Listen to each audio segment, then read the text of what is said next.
Nous allons vous présenter une leçon sur les vecteurs. Nous allons commencer par l'addition des vecteurs ou addition vectorielle. Alors, étant donné deux vecteurs u et v, on appelle somme de u et v. Le vecteur noté u plus v est défini de la façon suivante. Si A est un point quelconque du plan, B est le point tel que le vecteur u est égal au vecteur AB, et C est le point tel que BC égale à V, alors U plus V est égal au vecteur AC. L'égalité AB plus BC égale AC est appelée relation de Charles.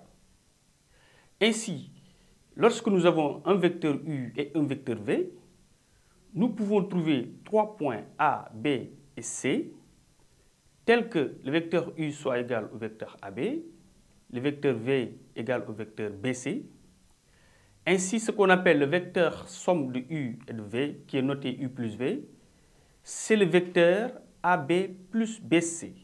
Donc, en termes de construction, si nous construisons les points A, B et C tels que U soit égal à AB et que V soit égal à BC, alors le vecteur somme de U plus V est le vecteur AB plus BC, qui est le vecteur AC.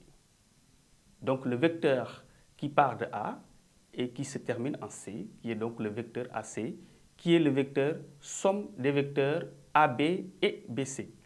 Mais comme U égale à AB et V égale BC, dire que AB plus BC égale AC revient à dire que U plus V égale AC. Et U plus V, c'est le vecteur somme des vecteurs U et V. Maintenant, l'égalité AB plus BC égale AC est appelée la relation de Charles. Ainsi, si on a deux vecteurs dans le plan, on peut toujours faire la construction de leur somme de cette méthode-là, en prenant, par exemple, comme tel que c'est expliqué ici, trois points A, B et C, un point à l'origine de U, un autre point à l'extrémité de U. Le point qui part de l'extrémité de U va représenter aussi l'origine de l'autre vecteur, le vecteur V, et un autre point à l'extrémité du vecteur V. Ainsi, alors, U plus V, c'est AB plus BC, et d'après la relation de Charles, qui est ici une définition, c'est le vecteur AC, donc on joint directement le point A au point C. Donc, ainsi, c'est une méthode de construction d'une somme de deux vecteurs. Nous allons voir l'utilisation de la relation de Charles dans deux configurations différentes. Pour rappel, si nous avons trois points A, B et C du plan, on a, par exemple, le vecteur AB plus le vecteur BC est égal au vecteur AC. Cette égalité traduit bien la relation de Charles. Ici, nous remarquons qu'il y a un point qui se répète. Dans cette égalité, le point qui se répète, c'est le point B. Donc, nous avons AB plus BC. Alors, c'est comme si, entre les points A et C, il est intercalé un point B, et que donc, en faisant la somme des vecteurs AB et BC, nous avons enlevé le point B que nous avions intercalé entre A et C. Alors, il faut dire que pour utiliser la relation de Charles, il faut toujours qu'il y ait un point qui se répète. Par exemple, je peux dire que AC plus CB égale AB. Cette égalité traduit aussi la relation de Charles. De même, le vecteur BA plus le vecteur AC est égal au vecteur BC. Alors maintenant, comment utiliser cette relation de Charles pour faire une somme de deux vecteurs qui sont disposés de manière quelconque dans le plan? Si j'ai par exemple un vecteur U et là un vecteur V, les vecteurs ne sont pas du tout liés. Alors, on va voir comment construire la somme de U plus V en utilisant la relation de Charles. Alors, nous avions vu auparavant la notion de translation de vecteurs. Donc, nous avions vu qu'un vecteur dans le plan pouvait se déplacer à condition que l'on conserve sa direction, son sens et sa longueur. Nous avions vu également comment est-ce que ce déplacement de vecteur pouvait s'opérer par ce qu'on appelle la translation. Donc, dans ce cas, si je veux déplacer le vecteur V, il me suffit de tracer je veux mettre par exemple le vecteur V à partir du point B, il me suffit juste de tracer la droite qui est parallèle au support de V passant par le point B. Une fois que cette droite est tracée, on a ainsi défini la direction du vecteur. Le sens, je sais que pour ce vecteur V, par exemple, son sens c'est du haut vers le bas.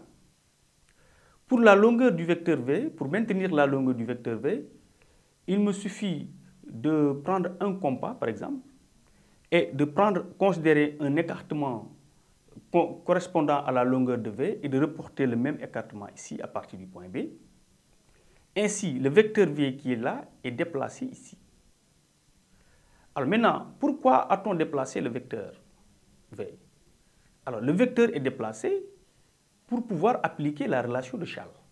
Puisque pour appliquer la relation de Charles, il nous faut un point qui se répète. Ici, si on déplace le vecteur V de cette sorte-là, on a déjà le vecteur U qui est égal au vecteur AB, le vecteur V qui est égal au vecteur BC. Or, d'après la relation de Charles, le vecteur AB plus le vecteur BC est égal au vecteur AC. Donc, le vecteur AB plus le vecteur BC est égal au vecteur AC. Ainsi, le vecteur U plus le vecteur V est égal à U plus V.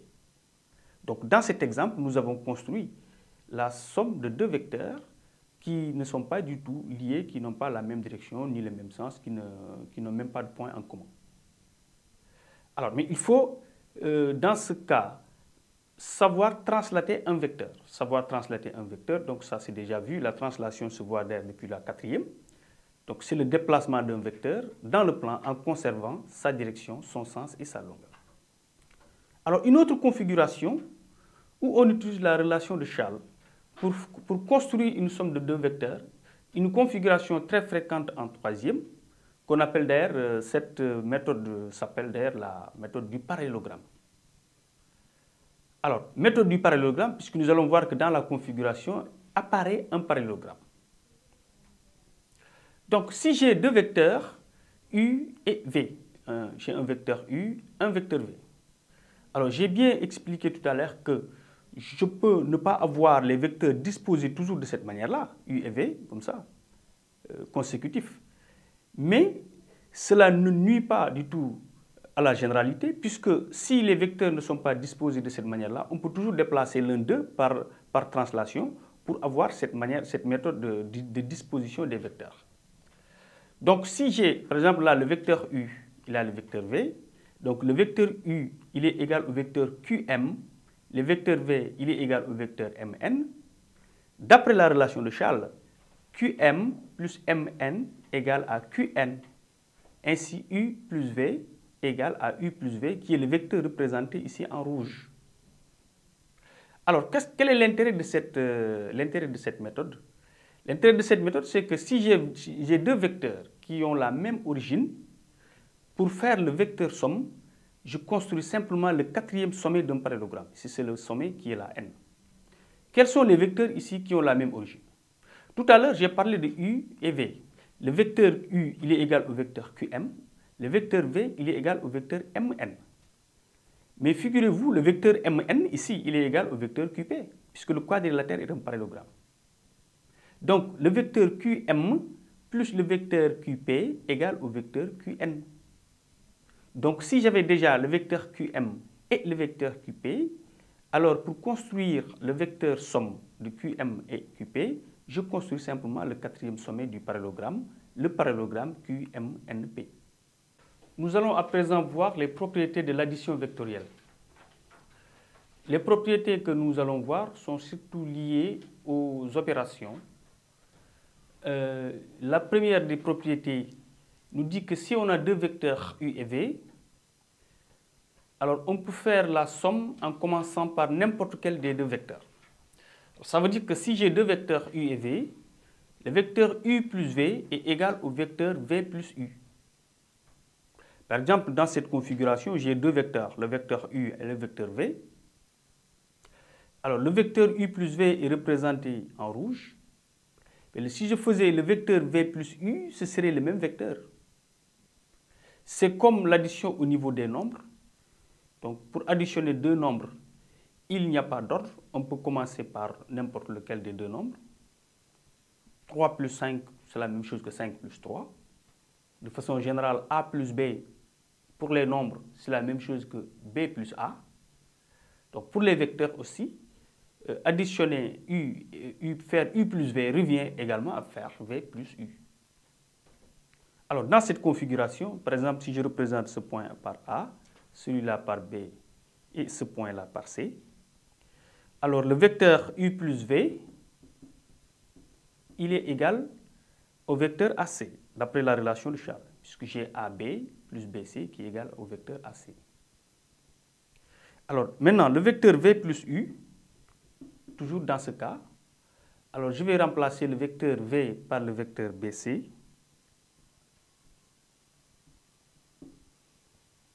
Le vecteur U, je vais le remplacer par le vecteur AB. Alors je me retrouve avec BC plus AB. Mais BC plus AB, c'est la même chose que AB plus BC. Et donc si je fais AB plus BC, d'après la relation de Charles, j'ai toujours AC. Donc la somme U plus V est égale à la somme V plus U. Alors maintenant, si on a trois vecteurs et qu'on veut faire la somme de ces trois vecteurs, puisque jusqu'à présent, on a vu la somme de deux vecteurs.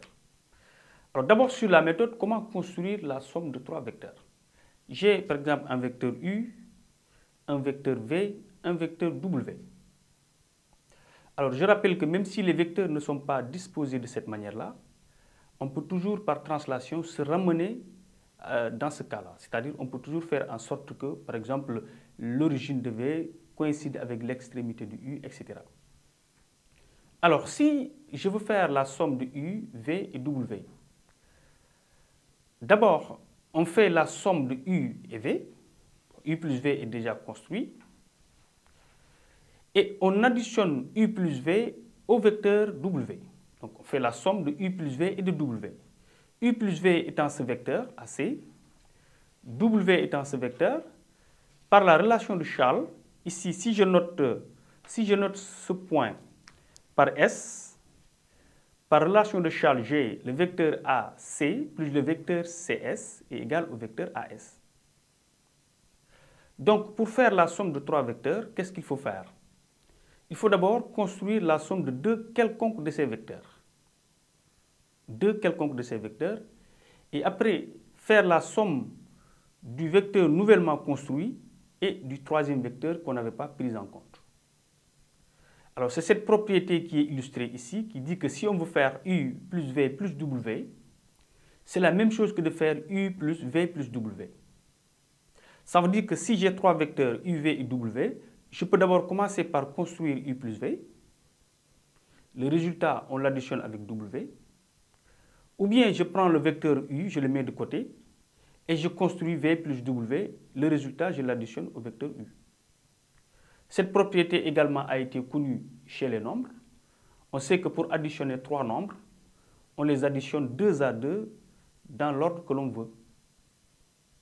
Cette propriété d'ailleurs s'appelle la propriété d'associativité. On parle d'associativité de l'addition des vecteurs. Ça veut dire qu'on peut associer les vecteurs 2 à 2 comme l'on veut sans que le vecteur somme ne change. Alors sur la troisième propriété, on revient sur le vecteur nul qui a été déjà évoqué au début de ce cours. Alors le vecteur nul, on avait dit que c'est le vecteur qui n'avait pas de direction, qui n'a pas de sens, qui peut être matérialisé simplement par un point. Alors, le vecteur M est égal au vecteur nul. Donc, le vecteur nul qui est matérialisé par un point n'a pas de direction, il n'a pas de sens. Alors, maintenant, qu'en est-il de la somme du vecteur nul et d'un autre vecteur du plan? Alors, la propriété nous dit que si on a un vecteur U, alors U plus vecteur nul égale vecteur nul plus U est égal à U. Ça veut dire que si j'additionne le vecteur nul à un vecteur quelconque, le vecteur ne change pas. Donc le vecteur nul additionné avec un vecteur ne fait aucun effet sur le vecteur. Donc on retrouve le même vecteur. Le vecteur u plus le vecteur nul est égal au vecteur nul plus le vecteur u est égal au vecteur u. Et ceci, quel que soit le vecteur u choisi. Alors, on trouve également un cas similaire au niveau de l'addition des nombres. Le vecteur nul qu'on peut ici, au niveau des nombres, qu'on peut lui donner comme correspondant au niveau des nombres le nombre 0, puisque le vecteur nul, sa longueur, c'est 0. On sait que le nombre 0 additionné avec n'importe quel autre nombre ne change pas le résultat. Par exemple, 5 plus 0 égale 5. Donc, quel que soit le nombre a plus 0 est toujours égal à a. Donc, le vecteur nul joue ce même rôle au niveau de l'addition ici des vecteurs.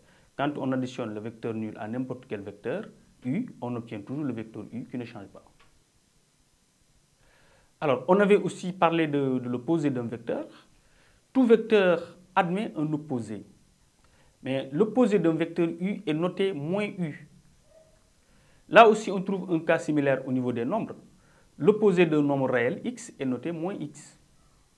Donc, l'opposé d'un vecteur u est noté moins u. Ainsi, si le vecteur u est égal à ab, alors moins u égale à moins ab. Mais on sait que l'opposé du vecteur ab, c'est le vecteur ba. L'opposé de ab, c'est le vecteur ba. L'opposé du vecteur AB, c'est le vecteur qui a la même direction que le vecteur AB, qui a la même longueur que le vecteur AB, mais qui a le sens contraire au sens du vecteur AB. Donc l'opposé de AB, c'est BA. Ainsi, moins AB, c'est la même chose que BA. Donc pour récapituler, nous avons vu que quels que soient les vecteurs U et V, U plus V est égal à V plus U. En changeant donc l'ordre des termes dans une somme de deux vecteurs, le vecteur somme ne change pas. C'est cette propriété qu'on appelle la commutativité de l'addition des vecteurs. Donc l'addition vectorielle est commutative. Nous avons également vu que lorsqu'on a trois vecteurs u, v et w, u plus v plus w égale à u plus, entre parenthèses, v plus w. Donc dans une somme de trois vecteurs aussi, en changeant l'ordre des termes des vecteurs, en changeant l'ordre des termes, la somme des trois vecteurs ne change pas. C'est cette propriété qui est illustrée par l'associativité des vecteurs. Donc l'addition vectorielle est associative. Nous avons également vu que pour tout vecteur u, alors le vecteur u additionné avec le vecteur nul donne toujours le vecteur u. Également, l'opposé d'un vecteur u est noté moins u, comme l'opposé d'un nombre réel. Alors, l'opposé d'un vecteur AB est noté donc moins AB, mais l'opposé de AB qui est moins AB est aussi le vecteur BA. Nous allons à présent voir la multiplication d'un vecteur par un nombre réel. Étant donné un vecteur u et un nombre réel k, on appelle produit du vecteur u par le réel k le vecteur noté KU, ayant les caractéristiques suivantes. Si le vecteur U est non nul et que le réel K est égal à 0, alors K fois U est égal au vecteur nul. Ça veut dire que si on multiplie le nombre 0 par n'importe quel vecteur, on obtient le vecteur nul. Si maintenant le nombre K est différent de 0, on a alors deux possibilités. Soit K est positif, et dans ce cas, le vecteur U et le vecteur K fois U ont la même direction, ils ont le même sens, mais la longueur de K fois U est égale à K fois la longueur de U. Si maintenant le nombre K est négatif, alors toujours les vecteurs U et K fois U ont la même direction, mais dans ce cas, ils ont des sens opposés, et la longueur de K fois U est aussi égale à valeur absolue de K fois la longueur de U. Exemple, nous avons ici un vecteur U représenté ci-contre. Alors pour construire le vecteur 2 fois U, 2U c'est le vecteur 2 fois U, ici, k est égal à 2. Donc, pour construire le vecteur 2u, le vecteur 2u, c'est le vecteur qui a la même direction que le vecteur u, le même sens que le vecteur u, puisque k est positif ici, et sa longueur est 2 fois la longueur du vecteur u. Donc ici, on construit un vecteur qui a la même direction que u, qui a le même sens que u, mais dont la longueur fait 2 fois celle de u.